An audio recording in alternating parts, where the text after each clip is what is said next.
largada para mais um podcast do Botequim GP, onde eu, Will Bueno e outros bacharéis do Botequim conversamos toda semana sobre Fórmula 1 e o esporte a motor.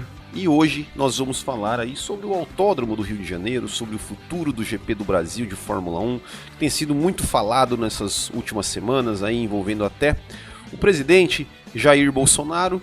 E hoje, para conversar comigo, eu trouxe aqui um convidado muito especial, ele que é engenheiro da Fórmula 4, trabalhando em 7 países diferentes no mundo do automobilismo. Deixo aqui umas boas-vindas para Henrique Capelato. Seja muito bem-vindo ao Botequim GP mais uma vez. Boa tarde, Will, tudo bom? O prazer é todo meu estar aqui mais uma vez conversando com você. E vamos dar uma discutida boa aí no que está acontecendo no Brasil, né? Eu que moro aqui na França, como você bem falou, eu trabalho na Fórmula 4. Eu tenho uma visão talvez um pouquinho diferente, devido à oportunidade que eu tenho de trabalhar em vários campeonatos diferentes ao redor do mundo, estar viajando aí para vários circuitos de vários países, da China até a Inglaterra. Então vamos fazer um comparativo legal entre o que está acontecendo no Brasil hoje e o que acontece aqui fora. É isso aí, vamos sim. Então o futuro do GP do Brasil de Fórmula 1 é o que vamos conversar a partir de agora.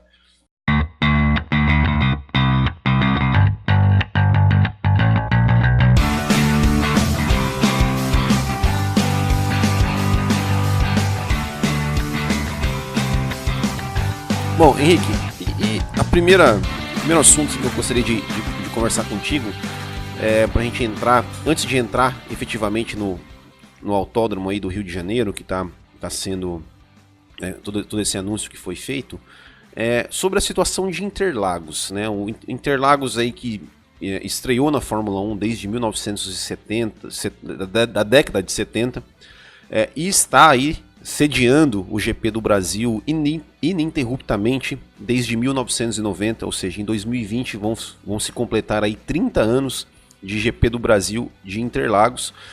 E a gente já ouviu ao longo dessa história várias vezes, né, dizendo que o GP de Interlagos ia sair e tal, aquela coisa toda, mas sempre ficou só na conversa. Mas parece que dessa vez realmente corre esse risco. Então, antes de tudo, né, você que conhece, está aí nesse meio do esporte a motor, o que você tem a dizer sobre a atual situação do Autódromo de Interlagos como um local, como o que a Fórmula 1 busca, comparado até com outros autódromos, aí, circuitos ao redor do mundo? Bom, Will, olha, a primeira vez que eu tive a chance de trabalhar em Interlagos foi em 2008, né, junto com na época, a Fórmula 3 sul-americana, que na verdade só corria aqui no Brasil. A gente até já chegou a conversar sobre ela alguns meses atrás.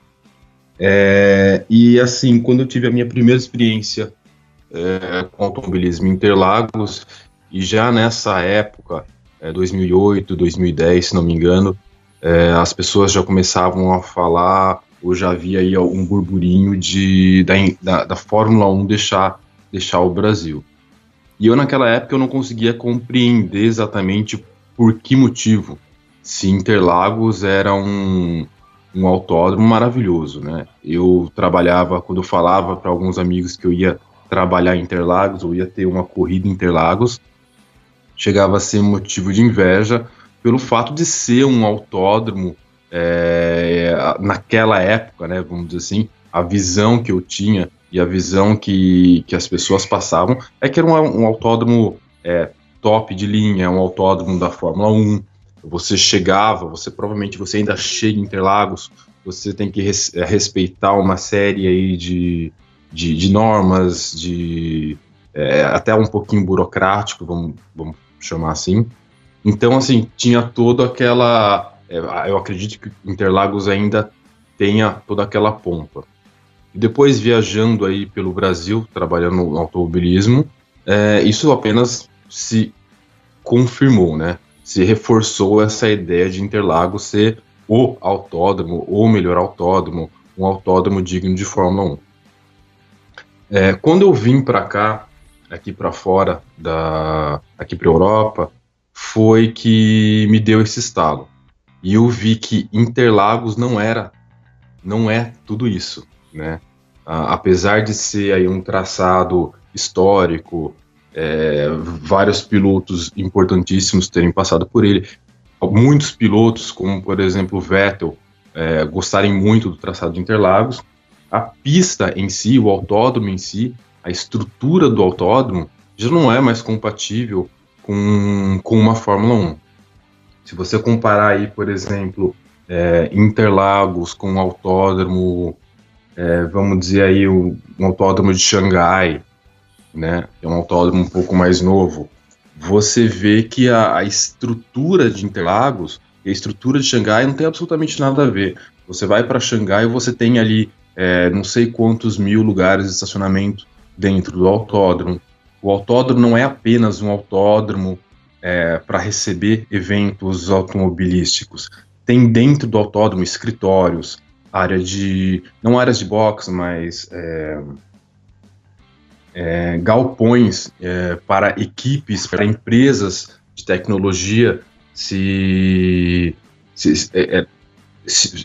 terem como base, né, dentro do autódromo. E isso você, por exemplo, não tem em Interlagos hoje, né? Interlagos é aquela área que é completamente rodeada. Interlagos é uma ilha, na verdade, no meio do bairro, né?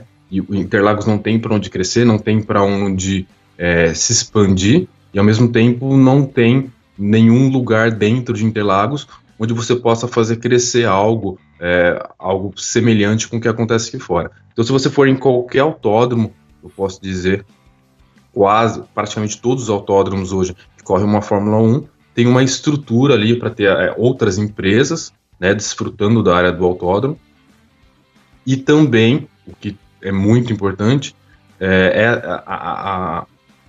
esses autódromos, ele tem vários boxes, né? Porque você fala de um evento como a Fórmula 1, você não tá pra gente que gosta de Fórmula 1 e assiste Fórmula 1, a gente acha que tem só a Fórmula 1 correndo ali.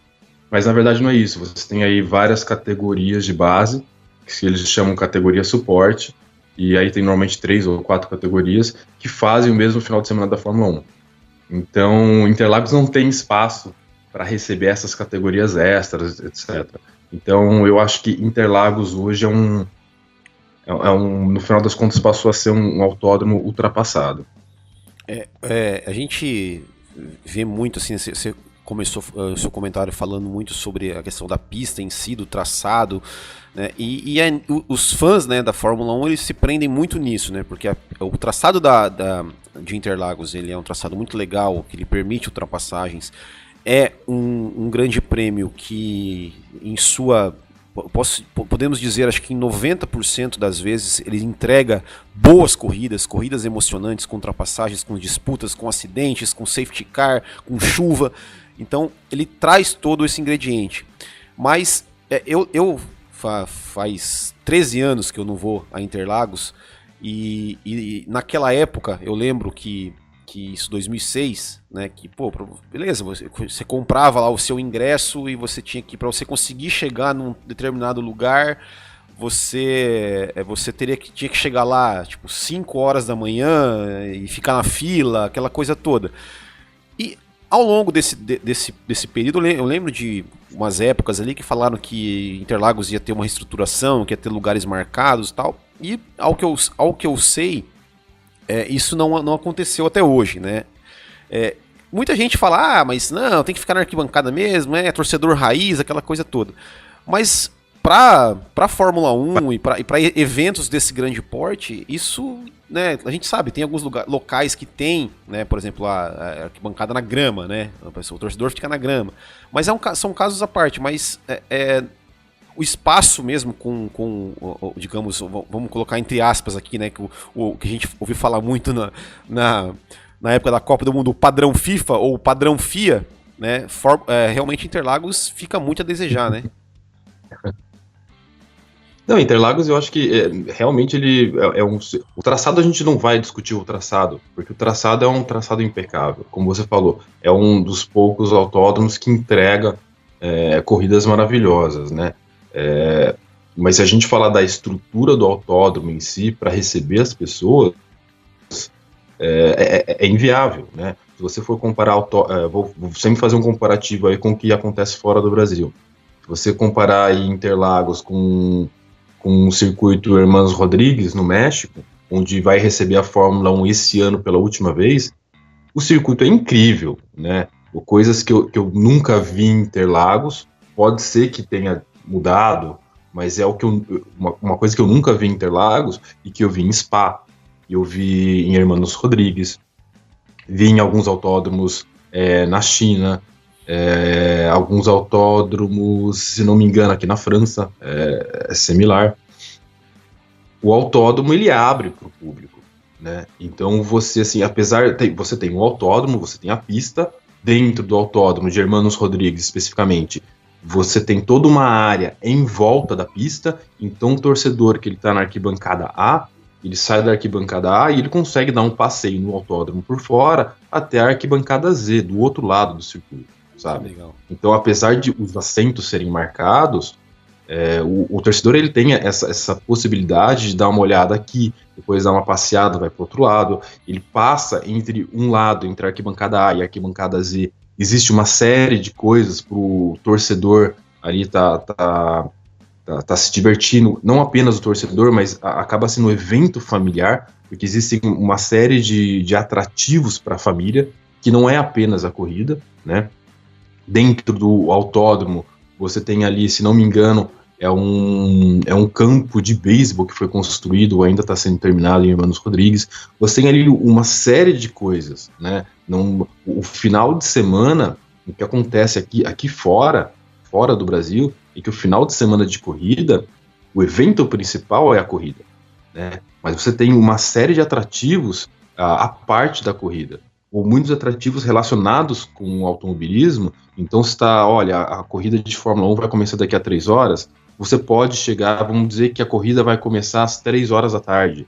Você pode chegar no autódromo às 10 horas da manhã, e entre 10 horas da manhã e 3 horas da tarde, você tem uma série de coisas para fazer. E depois da corrida, o que acontece, por exemplo, em Hermanos Rodrigues, você tem um palco ali, e acontece em Austin também, em outros autódromos, onde tem um show, ou seja, você tem ainda espaço suficiente para fazer algum tipo de evento pós-corrida, né? Então, hoje Interlagos não tem isso, Interlagos não tem espaço, é um circuito que é uma pista, né, que está estrangulada de um lado pelo bairro, então não tem por onde crescer, e por outro lado, o próprio circuito, a forma, ali a parte, o terreno do circuito, não permite algo semelhante, né? Então o Interlagos realmente parou um tempo. O organizador que quer fazer algo a mais, ele não pode fazer mais nada em Interlagos, né? Então o acesso é difícil, quem vai de carro não tem onde estacionar, quem vai com a família fica restrito ali à corrida de Fórmula 1, ou um ou dois eventos que vai ter eventos de esporte, porque você colocar mais eventos, você não consegue, porque não tem área de boxe, não tem área para tenda para esses eventos de suporte. Então tá uma situação muito complicada.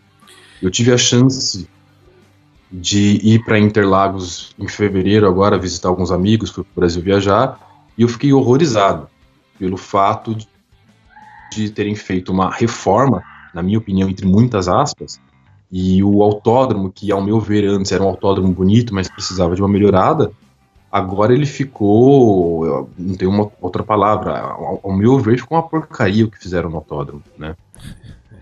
E só pra gente encerrar assim, Interlagos, e sem entrar muito no mérito da discussão ou não sobre isso, mas você vê alguma solução para Interlagos? Assim, a gente fala, tá nessa discussão se privatiza ou não privatiza, assim, meio o que você vê alguma solução para o autódromo de Interlagos? Eu acho que a reforma que está acontecendo em Interlagos é algo muito positivo, né?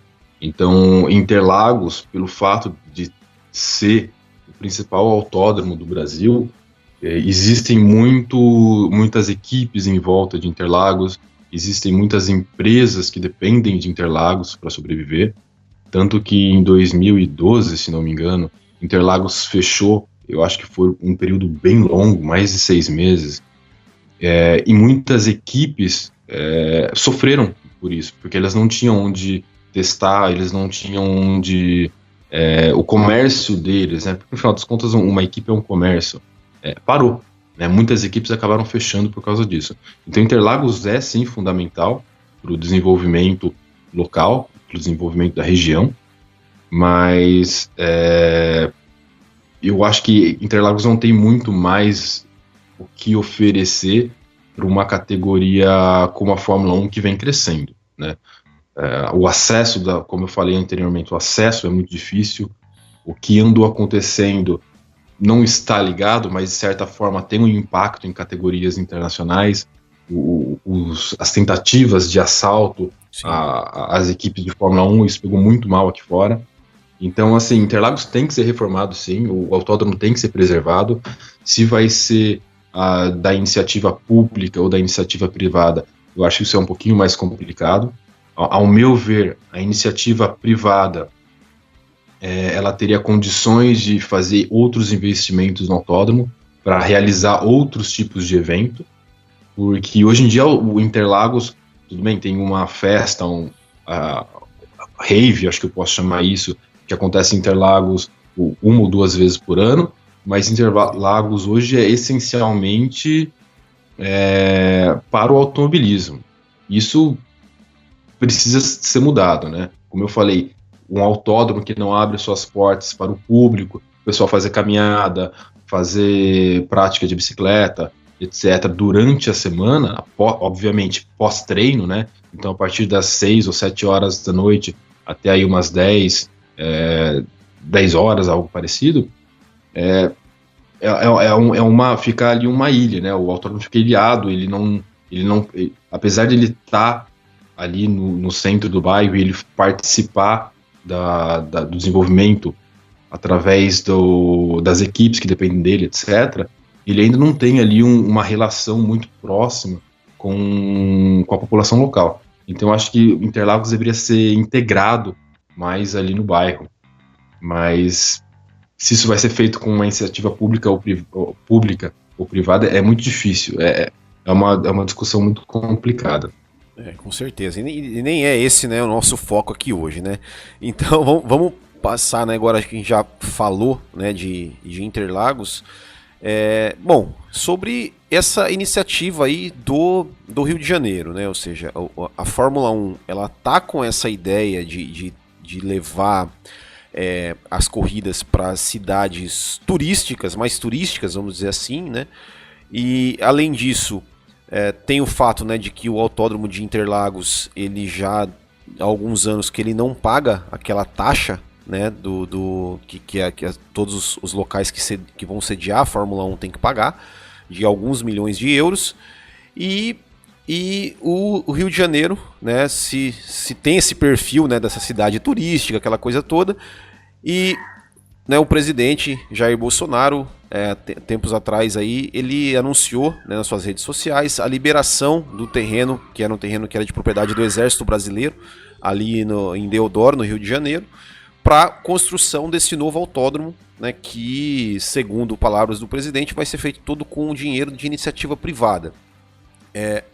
A ideia, né, pelo que o próprio presidente falou, já seria para sediar a Fórmula 1 em 2020, que a gente sabe que isso não vai acontecer, né? Eu tenho um contrato com Interlagos até 2020, e também a questão do prazo de construção, né? Então eu queria perguntar a primeira coisa para você, assim, você vê com bons olhos essa construção no autódromo, de um novo autódromo do Rio de Janeiro, que não cedia a Fórmula 1 desde 89, que tinha, né, o seu autódromo ali de Jacarepaguá, que simplesmente foi extinto. Como é que você vê essa iniciativa? Bom, eu acho que a primeira coisa é o fato de ser dentro de uma cidade turística ou não, Eu não vejo grande, vamos dizer assim, grande importância. No meu ponto de vista, o importante seria um autódromo dentro de uma cidade capaz de prover ao organizador ali no lado logístico, né? Então era uma cidade que tem um autódromo, um aeroporto, ou, sabe, uma cidade onde existe um fácil escoamento de veículos, um fácil acesso ao autódromo. Eu acho que isso é mais importante. Se vai ser feito no Rio de Janeiro, se vai ser feito no sul do país, como houve um burburinho alguns anos atrás, eu acho que isso não é a coisa mais importante, né?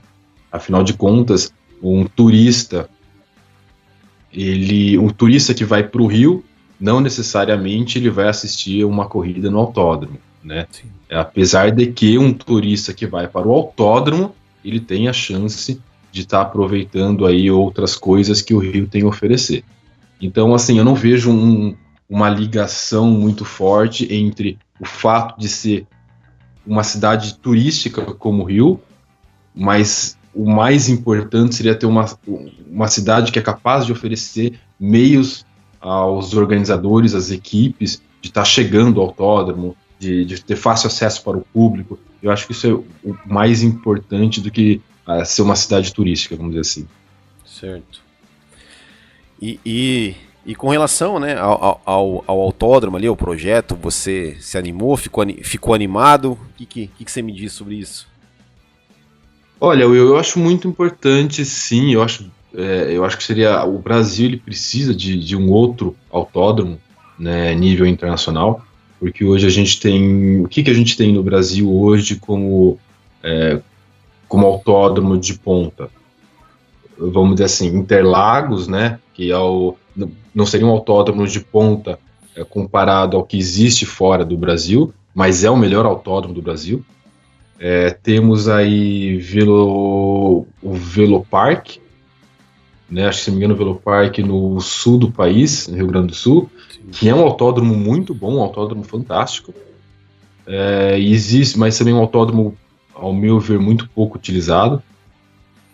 Existe aí o autódromo de Velocitar, em Mojimirim, que é um autódromo sensacional, mas não tem estrutura para receber aí categorias internacionais, né? O autódromo de Velocitar é praticamente ali um autódromo fantástico, numa região maravilhosa, com um prédio que serve de boxe e restaurante, coisas do tipo, né? Então, além disso, o Brasil não tem outras opções. Então, o fato de estar vindo aí um projeto para um autódromo, seja no Rio ou seja em qualquer outro lugar, eu vejo isso com muito bons olhos, né?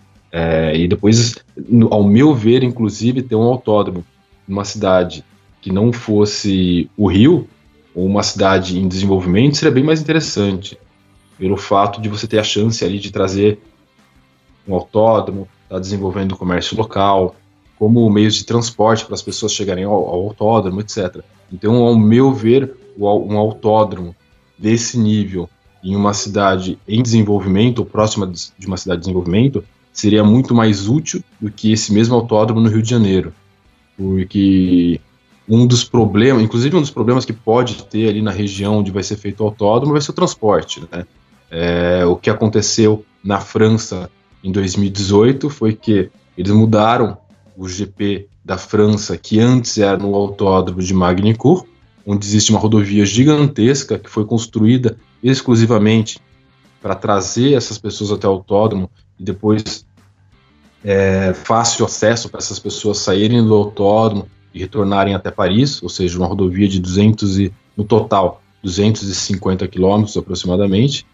E quando mudaram esse GP da França para Paul Ricard, no sul da França, uma região maravilhosa, mas que não existe escoamento para os veículos, né? Então, o que aconteceu, se você olhar nos vídeos, é que começou o GP da França e as arquibancadas estavam vazias. Mas não estavam vazias porque ninguém teve interesse em assistir. Elas estavam vazias porque as pessoas estavam no trânsito tentando chegar no autódromo. Meu Deus. Eu acho que é importante ter, mas é preciso ter todo esse estudo de escoamento de tráfego, etc., senão o autódromo no Rio de Janeiro ele não vai fazer muito sentido. E você acredita em duas coisas, né? Que, primeiro, que esse autódromo vai ficar pronto até 2021 e que ele poderá mesmo vir a sediar o Grande Prêmio do Brasil aí no lugar de Interlagos? Eu acho que um autódromo aí, se você for dar uma olhada nos outros autódromos que foram construídos nos últimos anos, inclusive autódromos desenhados por esse mesmo engenheiro, né? A gente pode até chamar ele especialista em autódromos de Fórmula 1, pelo fato dele ter desenhado aí uns 3 ou 4 autódromos, talvez até mais, nos últimos anos. Eu acho que existe... Eu acho que esse... Na verdade, eu não acho, é um fato.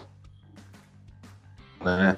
Construíram aí entre 1 e 2 anos. Então, ter o autódromo pronto para 2020, impossível.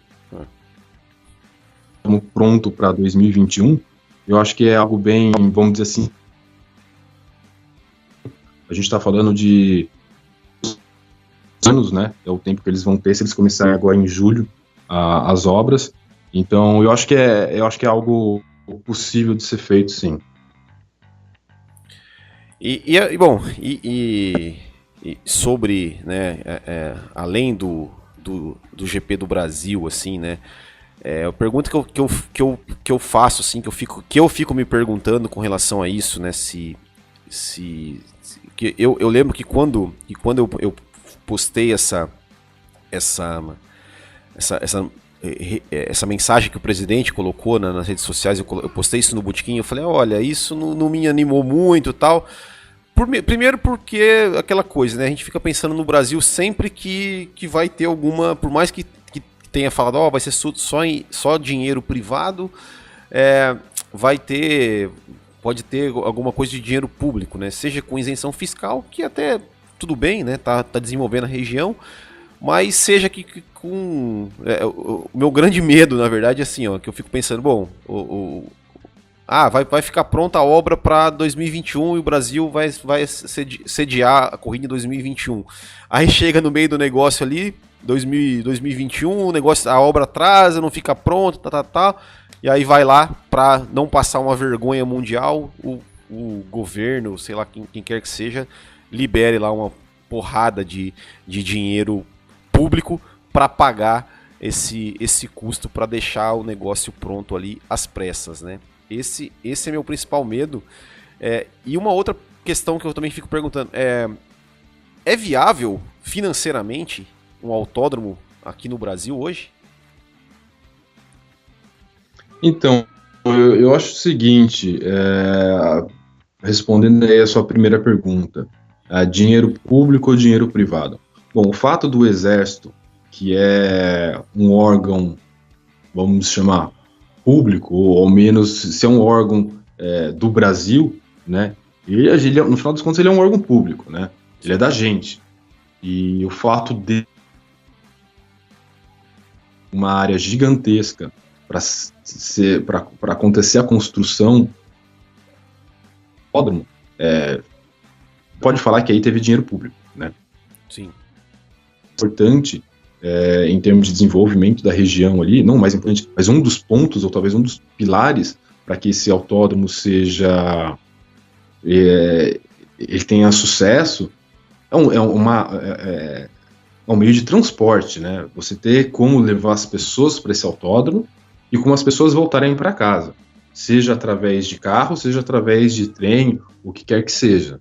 Então eu acho que esse é o ponto mais importante. Tem a estação, se não me engano, estação de trem de Deodoro, algo parecido, mas essa estação ela é capaz de suportar aí um fluxo de umas 100 mil a 200 mil pessoas, né, que é o que hoje acontece, é o que um GP de Fórmula 1 recebe hoje. Essa é a grande questão. O dinheiro público já está no negócio. Agora os 850, 900 milhões de reais eles vão estar investindo, eu acho que isso acaba sendo um dinheiro, no meu ver, faz sentido esse dinheiro, considerando que os outros autódromos construídos para receber a Fórmula 1, eles custaram em torno aí de uns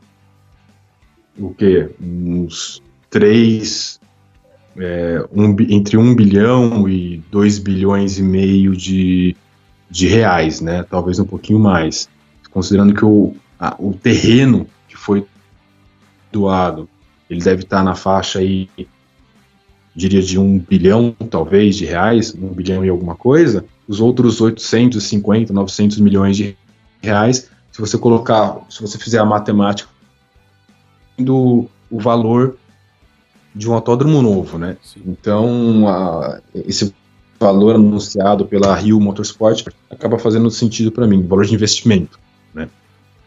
Agora, o que vai estar com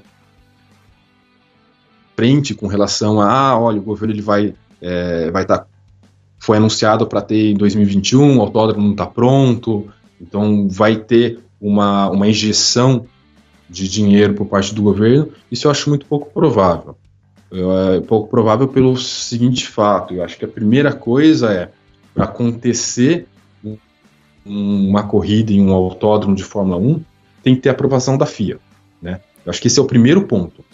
Para ter aprovação da FIA, um autódromo ele tem que ser inspecionado, um autódromo ele tem que ter todos os papéis, todos os documentos de liberação do governo local.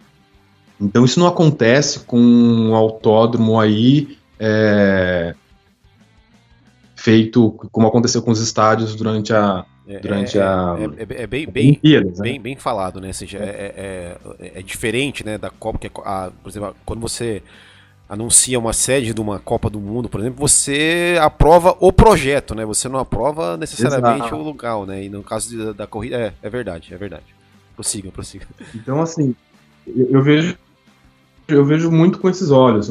Assim, você até reforçou com isso, e é verdade. O pessoal, eles aprovaram, anunciaram, né, o Brasil como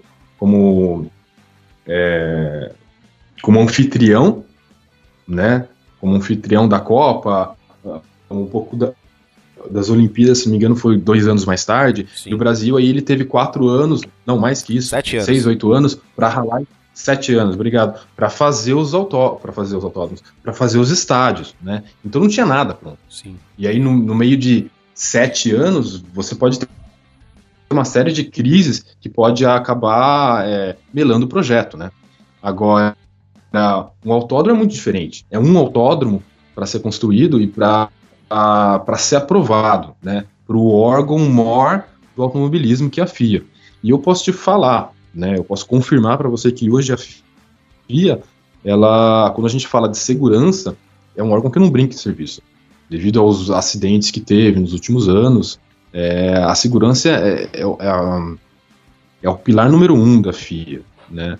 Então, se algo não está dentro da expectativa, dos parâmetros que a FIA impôs, e isso precisa ser, mais uma vez, inspecionado, a FIA ela não pensa 2 vezes em cancelar. Então, eu acho que primeiro tem que ter essa aprovação da FIA, obviamente com toda a documentação dos órgãos locais, do Ministério Público, possivelmente aí do meio ambiente, etc. E a partir daí, eu acho que com esses documentos em mãos, o organizador tem sim a possibilidade de falar, olha, vamos nos organizar no Rio de Janeiro. Mas é por isso que eu não acredito em injeção de dinheiro por parte do governo, né? E com relação, né, a outra pergunta ali, né? Ou seja, ok, vai construir, vai custar lá quase 1 bilhão. E é viável esse aqui no Brasil, assim, ter um autódromo, né? Claro, a gente tem como referência o Interlagos. Você já explicou todos os problemas que ele tem, assim, até por questão física, por questão de não ter mais espaço.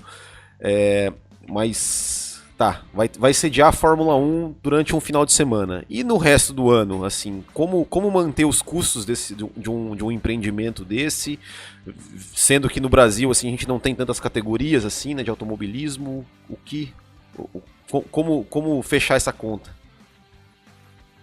Eu acho que acho que o principal ponto, talvez o mais importante, é que ninguém entra com aí R$ 1 bilhão de investimento, esperando que o autódromo vá retornar esse investimento todo apenas com Fórmula 1. Sinceramente, apenas com automobilismo, né? Então, apesar da divulgação inicial desse Rio Motopark que eles chamaram, eu acho que Motopark não ter nada demais além do autódromo, áreas de boxe, etc. Esse Motopark, no meu ponto de vista, já me fala alguma coisa, né? Vai ser não apenas um autódromo, mas um parque tecnológico. E aí passa a fazer sentido, né? Então você pega, por exemplo, vou dar um exemplo muito simples, onde eu trabalho aqui em Magny-Cours, o ex-circuito de Fórmula 1 francês.